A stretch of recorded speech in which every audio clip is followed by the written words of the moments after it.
Alistair's love of music was rather mechanical. He was a craftsman. That's what he did. His love was actually in the creation of instruments that created music.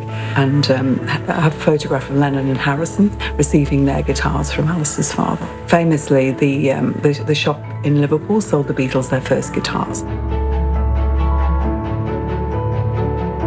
I knew that there was something very wrong, and I had more than an inkling that this was probably what it was. So in a sense, and rather oddly, it was almost a relief to be told, yes, that what you have been seeing is exactly what you think it is.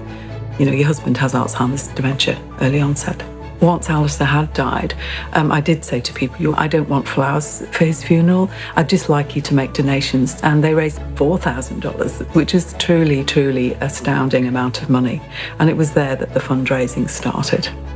What's really exciting about the work at QBI is that the breadth of what they're actually looking at. There is so much that we need to learn about dementia and also, find in terms of treatments and preventative methodology. So, for example, drug treatments, vaccination, examining the genetics of the disease, and also preventative work such as the role of exercise.